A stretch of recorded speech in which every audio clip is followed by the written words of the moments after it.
Good morning or good afternoon, everyone. And I hope it's finds you well on this Monday. So I wanted to speak about getting out of a rut and merely finding the energy and the motivation to challenge yourself to get better. So I wrote some notes here. I was listening to a book called The Comfort Crisis. I'm still in the middle of it, so I won't give a full summary yet, but so far it's been quite intriguing. And they spoke about this concept of Misogi. Now, Misogi, basically in the heart of Japan. Now, you can imagine um, doing a daring ritual where they were like standing under like cascading waterfalls. It was part of Shinto um, practice, and it's really something to be taken from the standpoint of challenging yourself to push yourself to what you feel is comfortable. So, basically, it's rooted in ancient Shinto practices and it's about purification and renewal. So, think of it as like hitting like the refresh button, right? Almost for the soul, but for the body. The mind is really interesting. People speak of having everlasting effects. So let's say that you did a very um, strenuous or challenging physical uh, event, like running a marathon or pushing yourself to hike up a mountain that you have never thought you could do. Anyway, finding that the benefits mentally, physically, emotionally go well beyond the time that you were actually in the present moment during that challenge. So even though, we may not be wanting to go brave some waterfalls as they did in ancient Japan, I think that it can be very helpful for us. So kind of consider it as an inspiration of kind of breaking out of the complacency that we have in life, that we have so many comforts that we get rooted in just mind numbing event things, like watching TV, scrolling through social media, having the temperature always just right, pushing the button to order our food. I think as humans, we weren't made for this type of comfort and luxury, right? First world problems. And I think this really may be part of the reason that we have so many struggles with anxiety and depression, especially in our young people. I think in my generation, Gen X, and older, we didn't have the technology assets that we do now, which are granted, they have their benefits, but I think, we've kind of swung the pendulum too far. And now we're just kind of numb, walking through life like zombies in a sense. So, anyway, I thought I would just kind of speak a little bit about Misogi. I have some ideas and I want to see what you guys think about it. Again, I'm just kind of learning about the concept and kind of figuring out how I can frame it with patients and also with, different things I'm doing with groups in my own life as well. So let's talk about a few principles I think that might be helpful. And I could share a few stories in how my own life that's might have been misogi without me even knowing it. Um, Embrace discomfort, number one, right? So kind of like much like standing under a cold waterfall, maybe we need to seek experiences that are outside our comfort zone, to really push and see what our human potential is. Because I think that allows us to live a life of not only joy, but what's the word I'm looking for? Enhanced experiences. That it kind of pushes you to be mindful because you're having to pay attention to something that you've not done before. That something's a little bit harder. So you just can't, numb out or be put in a zombie mode where you're just living it, right? Kind of like we do a lot of times in our everyday life. Kind of like you drive home and you forget how you got there. We're going to remove that. We're going to take out the element of um, knowing and the element of routine and put ourselves in a place that's challenging and new and unique. I think it's kind of like the shiny object syndrome, why people are drawn to different things because it's new and exciting and hits the dopamine. So just embracing discomfort and pushing ourselves into our new potential space will be something that maybe we want to consider. So it could be something like physical, like starting a new exercise regimen, or mental, like taking a course on learning a new language, playing an instrument, anything that's going to push you outside of your current comfort zone and something that you think that you might have to really work a little bit harder than you normally would to achieve or to see some improvement. Maybe it's drawing, maybe it's painting. It could be anything. I think there's some benefits to having some physical challenges, if you're able, because that is some amazing research showing that it helps with your mood, like depression and anxiety. But yeah, more to that. But embrace discomfort. Don't be afraid to be uncomfortable. Um, I know when I was a kid, I would I did this as long as I can remember, and I still do it. I'll wake up in the morning, and the first thing I do before I do anything else is splash cold water on my face. My family thought I was nuts, but I just really felt invigorated. I felt alive when I did that, and so I've always done that. So it's not a cold waterfall or full submersion into cold water, but it really gets your senses alive and going like, hey, I'm not in bed anymore. Time to wake up. But yeah, so let's start there, starting with embracing discomfort. Another thing is just thinking of it as regular purification, right? So set aside regular intervals, maybe it's monthly, quarterly, annually, to kind of reflect or evaluate or cleanse your habits, right? So this can mean decluttering your living space, maybe taking a digital detox, or even spending a weekend in nature to reset. I know I spent a lot of time outside and on the ocean. It was really refreshing for my spirit this weekend, and especially if you can combine that with loving family and enjoyable memory building. So think about some ways to just really kind of set aside time to, one, not be distracted and just sit and think. Almost people call it, oh, being bored, right? Being okay with being by yourself in a quiet space and reflecting on what you want in your life. What are your values, and what habits are in your life that are not meeting those values, right? So maybe it's, oh goodness, it could be anything. Maybe it's, for me, it would be probably related to organization. Like, I like to be organized and have my space clean. However, by the end of the week, I have a very cluttered space because I'm busy doing different things. For me, I think I would need to set aside time and create a new habit of somehow keeping it more organized. So it's, because I know when I have a cluttered space, I have a cluttered mind. So anyway, that's just a simple idea, but just get some ideas. So embrace discomfort and regular purification, be of habits, activities, different things like that. And then I think we want to set clear intentions. So before undertaking any challenging task, you really want to clarify your intentions. So why are you doing this? What do you hope to gain or learn?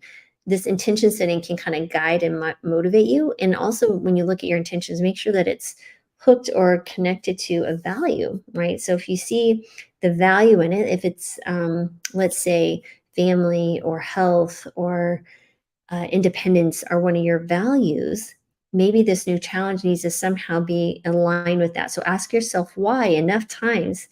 Get down into, peel away the onion layer, so to speak, that you can see why that activity or new challenge would align with one of those values, right? So for me, like I mentioned before, being strong means independence and being more available for family and experiencing more of life while I have it, and creating a healthy life as much as I can, health span, creating that longer health span. So embrace discomfort, regular purification, set clear intentions.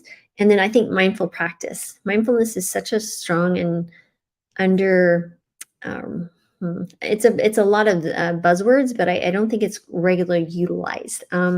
So when we incorporate mindful exercises every day into your daily routine, it really can benefit you in so many ways. So I try to walk every morning and, being mindful of nature, try to look at trees or animals. Maybe it's when you're listening to music and just listening to the way the music is flowing, how it's making you feel, just being present in the moment. But this could also be meditation, deep breathing. It could be literally just sitting every day in silence and reflecting on your day, moments of gratitude, things like that. But also I think the next one would be challenge yourself. So you really want to kind of take on challenging tasks that push your boundaries, whether it's a physical, like I mentioned, running, a mental one, writing a book, but they need to disrupt your current state, right? They need to disrupt your current state of complacency or and keep you out of the rut. Sometimes we will think of an idea, and then before you know it, we've basically rationalized our way out of it by thinking we don't have time, we don't have the skill set. But that's the whole point, is to challenge ourselves, to help us move further into life and not just live this life of, you know, complacency. And I'm not saying that your life or any life is boring and that you don't have moments of joy. But if we don't make it a habit to really challenge ourselves, I think we're missing out on so much more that we're, 5, 10, 15 years goes by and we look back and go, what have I done the last 10 to 15 years to really push my own personal growth? And there's nothing wrong with personal growth. It's not being stingy or selfish when you do that, because when you yourself grow, you will touch other people in your lives and help them grow. It kind of reframes your perspective in life. And especially if you're a parent, I would allow your children to try hard things. Don't try to do the easy things for them. Allow them to fall and stand up and brush their knees off and keep on going, right? Push them into sports, push them into challenging things like learning a new language or some type of musical talents, something that they would enjoy and challenge themselves and have the confidence building to know that they themselves, with their own merit and their own work, can create and do really hard things. Because that ability to do that in youth, when you're under your guidance and under your watchful eye, in the sense, they're not going to go hurt themselves, is going to allow them to become much more fully functional adults. And anyway, so I would say, allow your children to fall and know that they're going to be okay. And then seek community, right? So just as many traditional practices are communal, um, you really want to think about finding a group of like-minded individuals. You can offer support to one another. You can share experiences. You can hold yourself accountable. This can be an online group. It could be an in-person group. It could be a group of people at work. Maybe you walk every day during lunch and try to walk a little bit faster, or maybe you do a hiking group or dancing. I don't know, whatever that group is for you. Seek like-minded people so that you won't be discouraged, or when you do struggle, you have someone there to lift you up.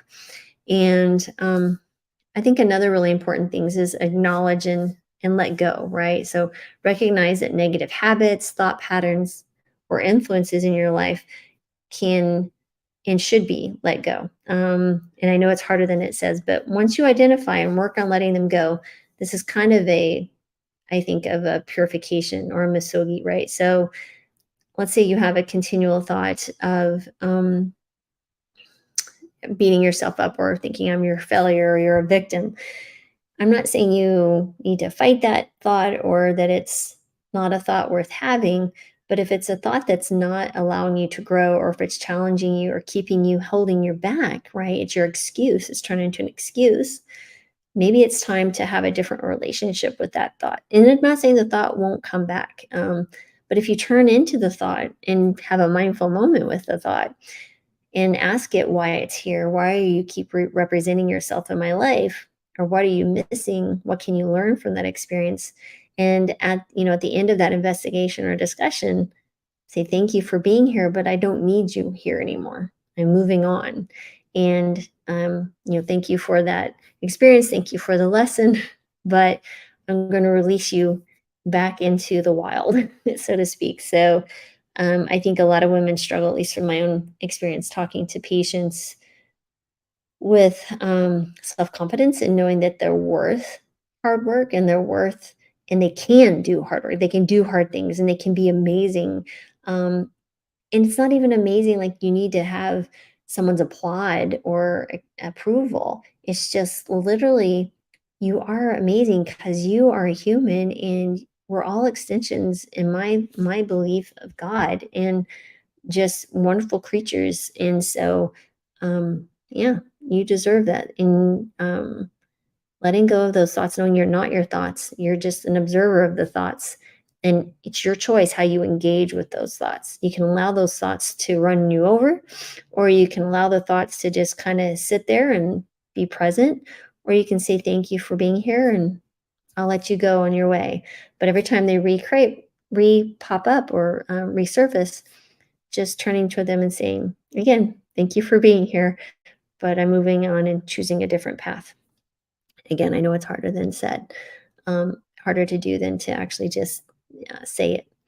I think also it's really important that we celebrate, right? We need to celebrate our small wins. And I don't care how small the event was, we should be grateful for the opportunity that we had a chance to challenge ourselves and that we were able to do it.